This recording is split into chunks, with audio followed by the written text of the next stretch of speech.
কোন ব্যবসায়িক শ্রেণীর কিন্তু বিরুদ্ধে না, জনগণের বিরুদ্ধে না, সবাই মিলে সরকারকে সহযোগিতা করতেছি। আমরা সরকার মানে আমরা সবাই মিলে, আপনারা কিন্তু সরকারের একটা পার্ট।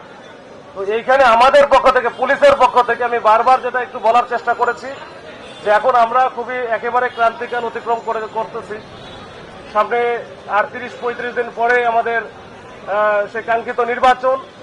এই নির্বাচন উপলক্ষে আমরা কোনো গোষ্ঠী বা এমন কোনো কিছু করব না যাতে তারা কেউ কোনো সুযোগ সুবিধা নাই বা এইটাতে ভিতরে ঢুকে কোনো চক্রান্ত করে বা কোনো বিশৃঙ্খলা করার চেষ্টা করে।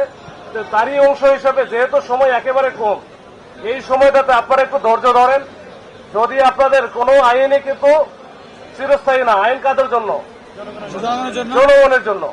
জনগণের জন্য আপনারা তো জনগণই, আপনারা এই যে মানে আমাদের জনগণের একেবারে খুব গুরুত্বপূর্ণ একটা অংশ ব্যবসায়ী অবশ্যই, এবং মোবাইলটা সবার জন্য একেবারে সবার জন্য খুবই নিত্য প্রয়োজনীয় একটা দ্রব্য। এই মোবাইল আমরা ইউজ করি, আমি ইউজ করি, আপনি ইউজ করেন, দেশের কর্তা কর্তা যারা আছে সবাই ইউজ করে নাকি? তো এইটা সবাই বুঝবে। আপনাদের দাবি দেওয়া যদি ন্যায্য হয় সেটা অবশ্যই সরকার এটা বিবেচনা করবে। তো সেক্ষেত্রে আপনাদের এই যে দাবি দেওয়া যেগুলো আমরা শুনলাম, আমরা আমাদের লেভেল থেকে আমাদের যারা সিনিয়র আছে এবং আমাদের যারা ঊর্ধ্বতন কর্তৃপক্ষ আছে সর্বোচ্চ লেভেলে, সেখানে এই বিষয়গুলো আমরা উত্থাপন করব।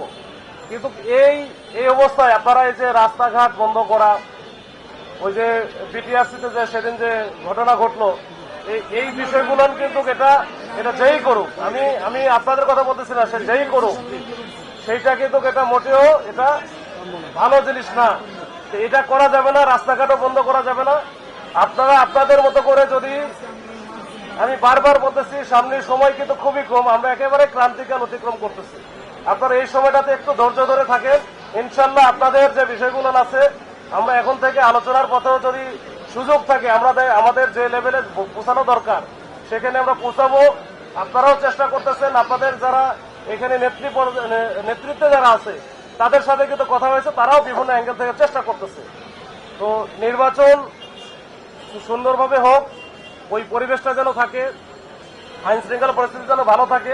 আপনারা আন্দোলন করতে আসেন, যারা বাইরে থেকে আসেন, প্রতিবাদ জানাইছেন, এটা আপনারা কন্টিনিউ করতে পারেন, সেটা বৈধ উপায়ে গণতান্ত্রিক ভাবে আপনারা হচ্ছে এই যে এখানে মানববন্ধন করতে পারেন। আর অনেক পথ আছে, আলোচনার পথ আছে, সেটা আপনাদের বিষয়, আমি এটা বলি না। আমি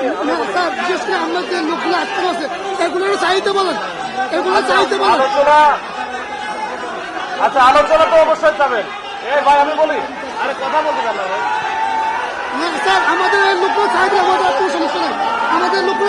ভাই, এটা নিয়ে আমি আলোচনা, আরে ভাই কথা বলবো, এটা তো আর আমি এখানে ওয়াদা দিতে পারি না বা কথাও বলতে পারি না।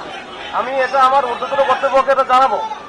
আপনাদের যে বিষয় কনসার্ন যেগুলো আছে, এই যে বিষয়গুলো নিয়ে আপনারা এখন দাবি করতেছেন, এই বিষয়গুলো আমি আমার সংশ্লিষ্ট কর্তৃপক্ষকে